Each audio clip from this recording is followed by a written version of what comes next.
On October 27, 2009, the Ricketts family officially purchased a 95% ownership stake in the Chicago Cubs from the Tribune Company, bringing an end to a long, arduous, and complex sale process.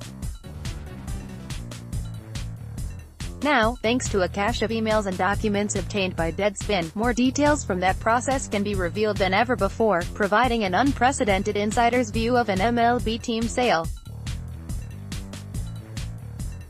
The Cubs were officially put up for sale shortly after billionaire Sam Zell purchased the team's parent company, the Tribune Co., in April 2007.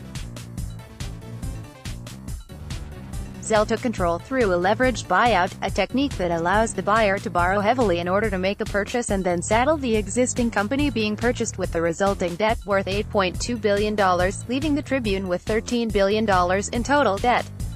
Once the purchase was complete, Zell went about completing the second step of the leveraged buyout playbook, stripping the acquired company down to the studs and selling off whatever assets still hold value. Thus, the Cubs were suddenly for sale.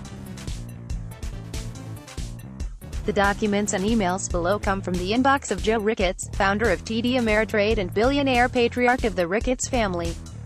Though his son Tom led the family's efforts throughout the sale process, the emails reveal that Joe, whose wealth bankrolled a significant portion of the purchase, kept close watch on the negotiations and was looped in on major decisions.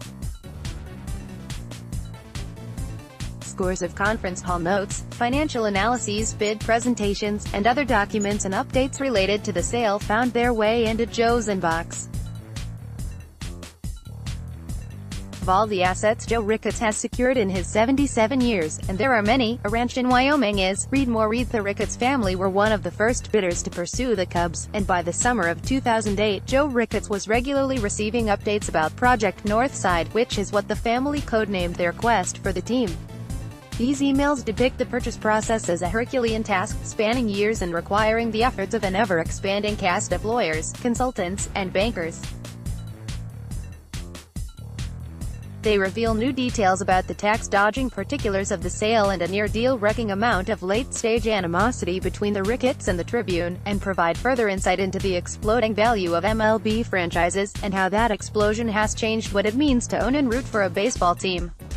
Additionally, they reveal a fair amount of intra-family squabbling, much of it genuinely tense. This is revealing not just for the broad insight it gives into the workings of one of America's foremost political families, one that happens to operate like a business, but more narrowly for how it shows the would-be owners of one of America's most famous sports franchises jockeying to use the purchase to burnish their own personal brands. Teams are businesses, they are also mechanisms the rich and powerful use to project their images and stroke their egos. The earliest emails come from July 2008, right when the Ricketts' pursuit of the Cubs started to kick into high gear, and run through the entire process of the sale. Excerpts of the most interesting correspondences and documents found within them are laid out below, in chronological order. The full version of every document referenced is linked for readers to examine. This is the inside story how the Cubs were purchased by the Ricketts family, from beginning to end.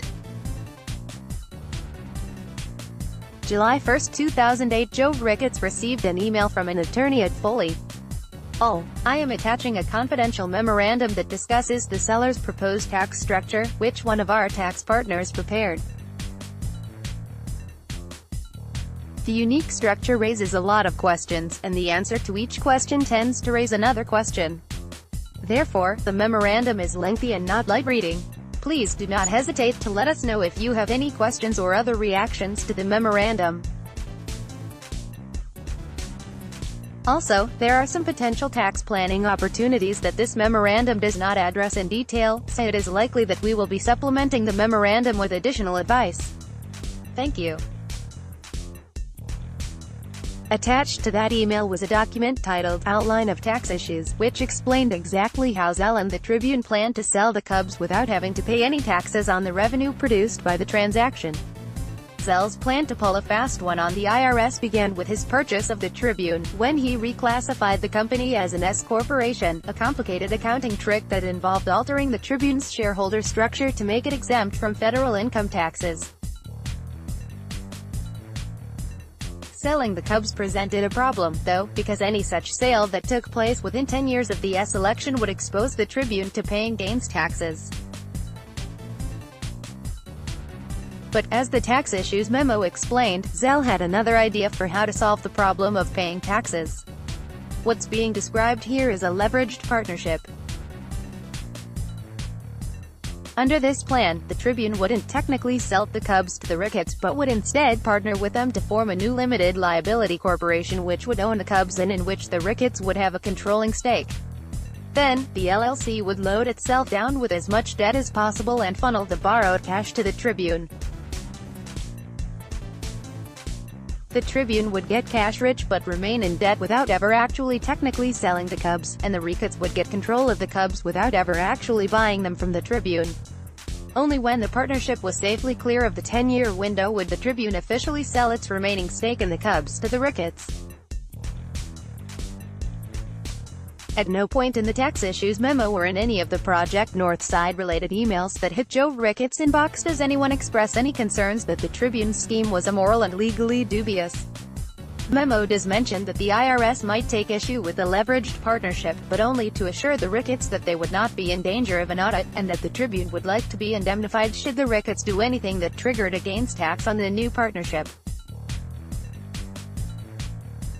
This is the same sales structure Zell used when he flipped Newsday, another distressed asset in the Tribune's portfolio, to Cablevision in 2008, as the New York Times reported in 2013. Neither sale sat well with the U.S. government, and in 2016 the Tribune agreed to pay a $270 million fine to the IRS in connection with the Newsday sale. The government is currently pursuing legal action against the Tribune, seeking a similar fine in relation to its sale of the Cubs. The case is currently set for trial on October 28, 2019. A spokesman sent along the following statement on behalf of the Ricketts family in response to questions about their willingness to go along with the Tribune's tax-dodging plan. The structure of the transaction was entirely dictated by the Tribune. The Ricketts siblings, Pete, Tom, Laura and Todd, prevailed by adhering to those terms and providing the most compelling bid. The siblings formed the team board of directors with Tom serving as chairman of the board.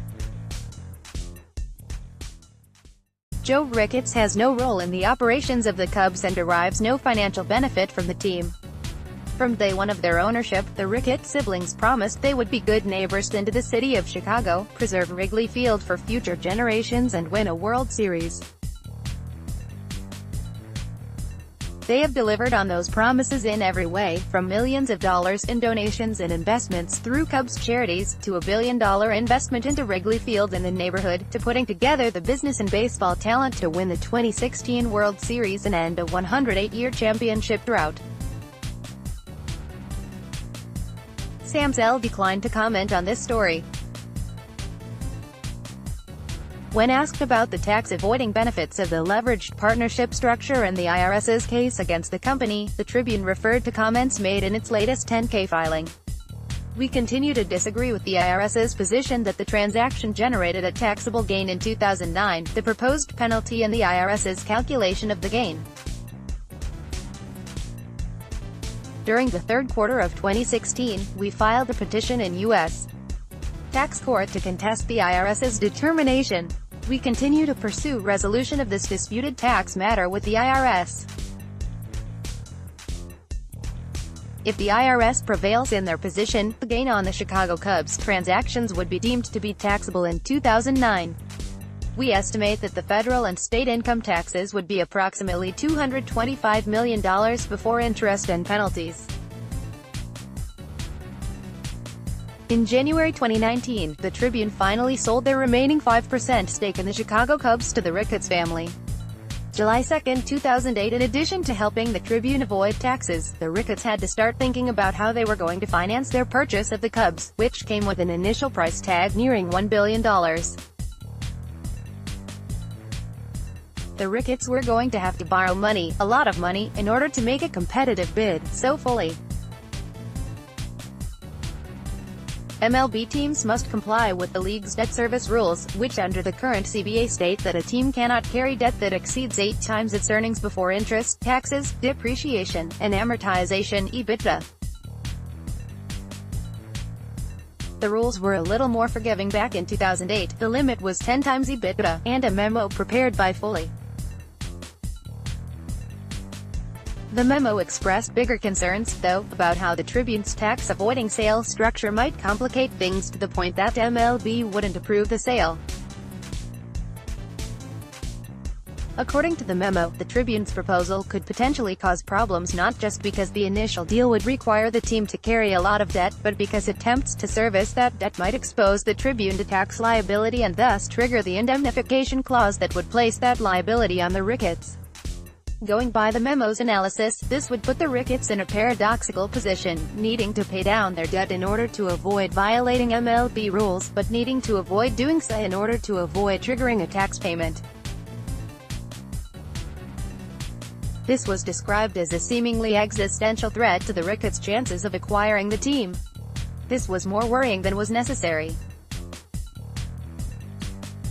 MLB teams, including the Los Angeles Dodgers, New York Mets, Philadelphia Phillies, and Washington Nationals, regularly exceed MLB's debt limit, and though the penalties for doing so are defined by the CBA, the enforcement of the rules is almost entirely at the discretion of the commissioner.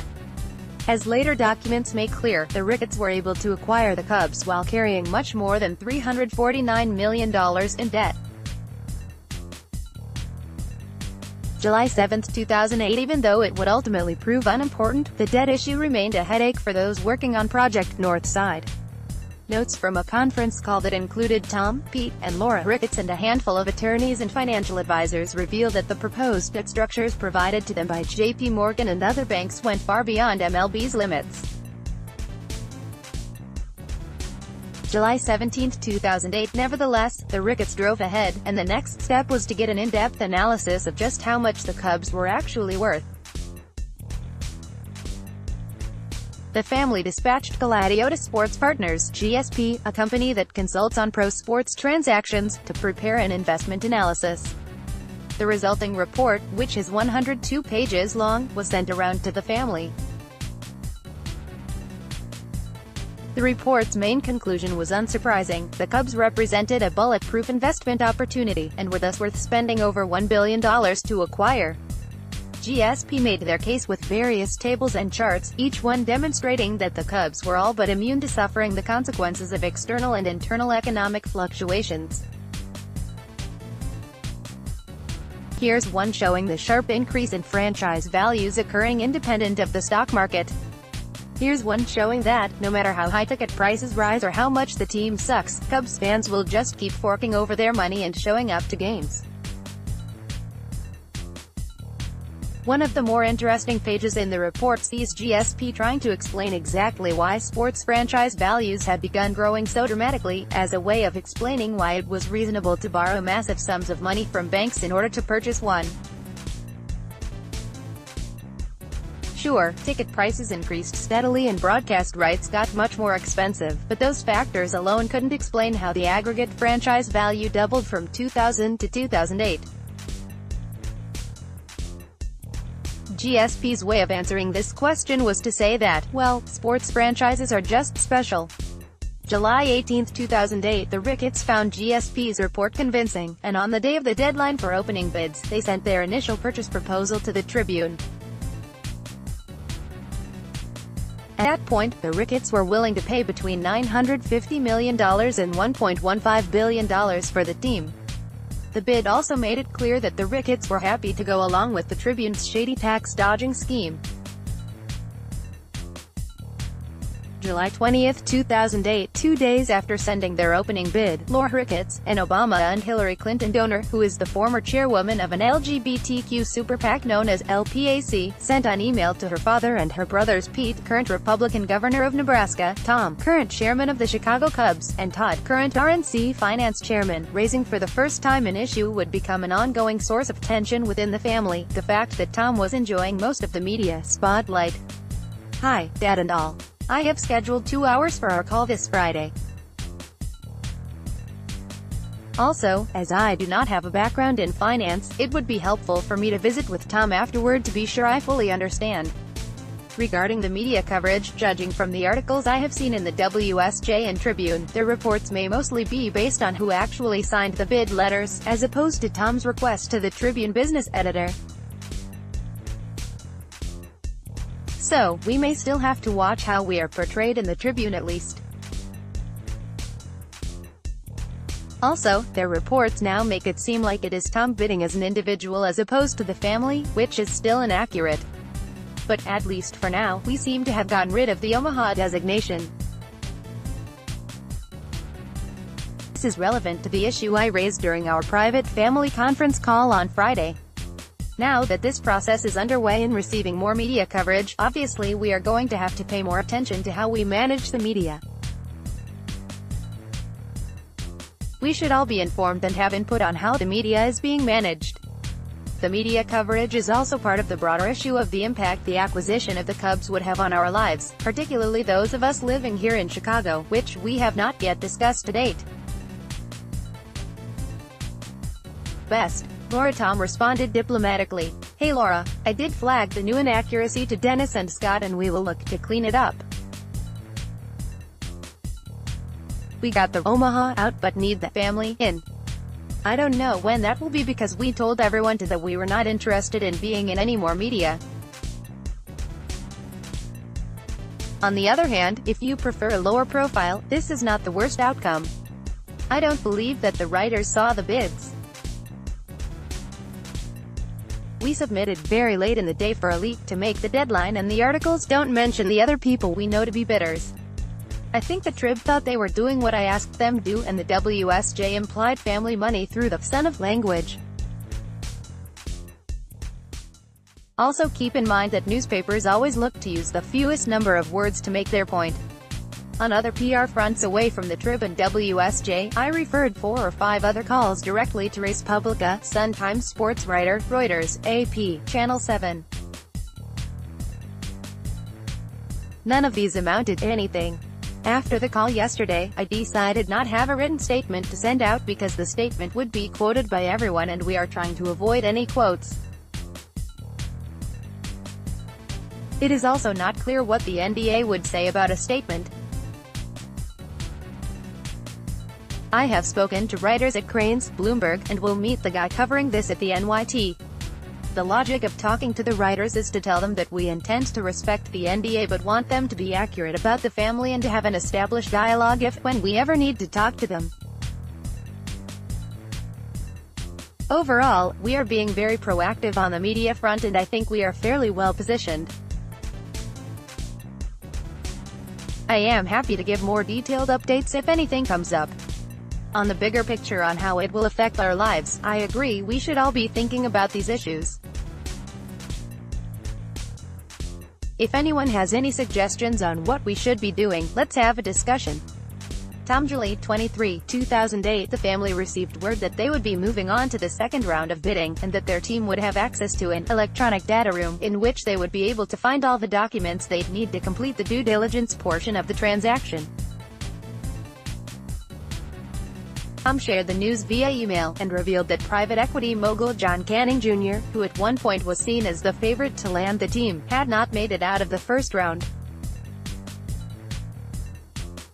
Everyone I spoke to JPM, Rosebirch, Cavatoni, a little bit ago are being invited into the second round.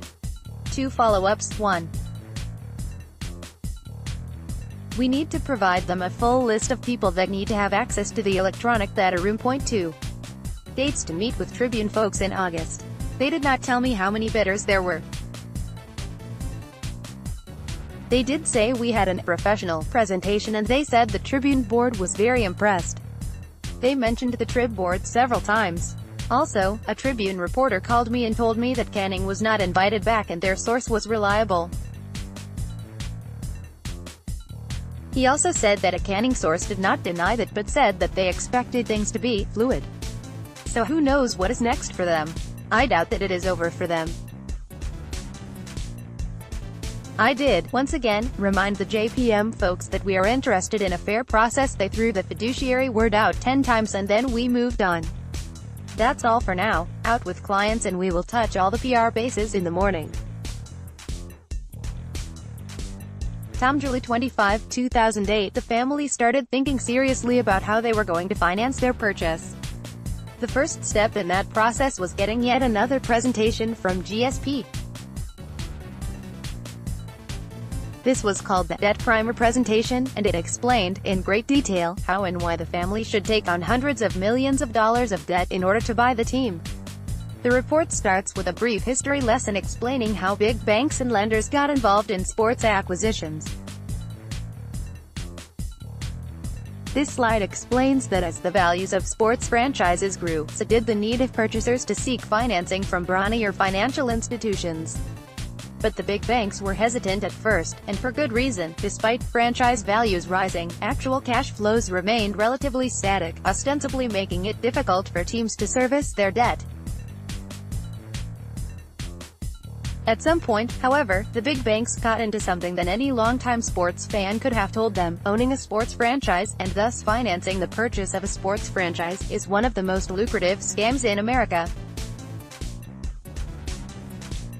It's clarifying, perhaps, to see that the list of things that makes the ownership and financing of sports franchises so attractive includes so many items that would also be found on a list of things that make being a sports fan such a drag.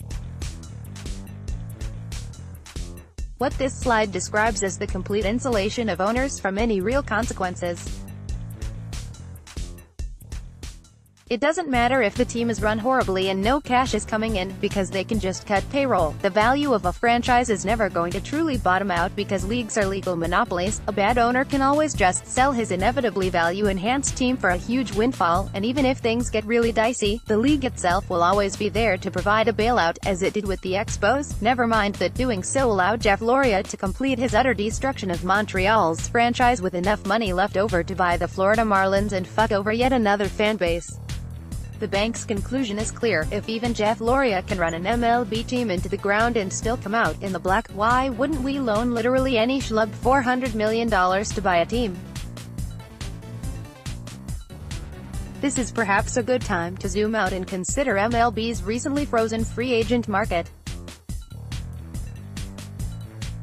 There has been no shortage of analysis seeking to explain why baseball experienced a second straight winter in which basically no free agent, whether solid veteran or generational young superstar, had more than one or two teams making competitive offers for their services. There's no silver explanatory bullet to be found, but things like a poorly negotiated CBA, an increased focus on analytics, more shameless commitments to tanking, and what can charitably be called soft collusion, all combine to frost the market even while league-wide revenues soar. There's another factor that should be added to that list, as some wise people have pointed out: the fact that so many baseball teams are swimming in debt. Ted Lerner purchased the Nationals for $450 million in 2006, and the Debt Primer presentation GSP sent to the Ricketts includes the details of that sale as a case study for how a highly leveraged purchase can work. Lerner took on the maximum amount of debt, $360 million, in order to purchase the team. Jim Crane bought the Houston Astros for $615 million in 2011, reportedly by taking on $300 million in debt. The Dodgers ownership group assumed $412 million in debt when they purchased the team in 2012. The new Marlins owners needed $300 million in financing from JP Morgan in order to purchase the team in 2018. And these are just the financing numbers that have been publicly reported. This is not to say that these leveraged teams don't have enough cash to service their debts and be active in the free agent market, but it does provide them with yet another excuse not to. You don't even need hard collusion to whittle Bryce Harper and Manny Machado's prospects down to one or two offers, just enough excuses in the pot: analytics, the luxury tax, the success of tanking teams, Albert Pujols, that any owner, at any time, can grab onto in order to convince himself that he can't spend any more money on player payroll. The very structure of how these teams are purchased conveniently gives owners a pretty good built-in excuse. The Debt Primer presentation gives us a more detailed look at how the Ricketts were starting to make plans for financing their purchase. The plan laid out in this slide, based on conversations with JP Morgan, would have the Ricketts taking on $750 million in debt in order to pay a $1.13 billion purchase price. One thing to note is that this plan would shift the majority of the debt from the team itself to a holding company, thus allowing the Ricketts a much better shot at satisfying MLB's debt service rules. This is a technique that other teams have used in order to skirt MLB's debt rules. In the following days, the Ricketts' efforts to acquire the Cubs kicked into full gear. Emails in Joe's inbox indicate that Tom Ricketts and Alfred Levitt, the president and general counsel of TD Ameritrade's holding company, were hard at work with GSP to create a financial model for the franchise. That an architectural firm was hired to analyze Wrigley Field as part of the due diligence process, and that Deloitte was hired to provide audit and tax review services.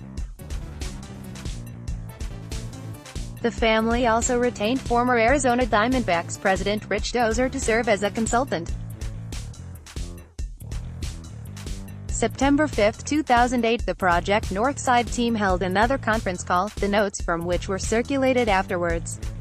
A portion of the call was dedicated to recapping a meeting that Tom and Joe Ricketts had with Boston Red Sox management, in which they apparently discussed how much money can be made off stadium renovations and how they might team up to make MLB more hospitable to super-rich teams. The call also recapped a conversation Tom had with Crane Kenny, then the Cubs' president of business operations, in which they discussed the possibility of renegotiating the team's broadcast deal with WGN, which was then owned by the Tribune Media, holding more concerts and events at the stadium, and sells interest in going with the highest bidder.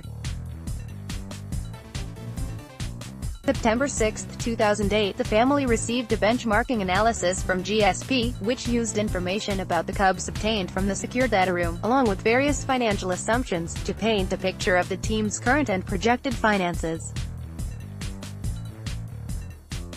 The analysis presented three projections: a base case, an upside case, and a downside case.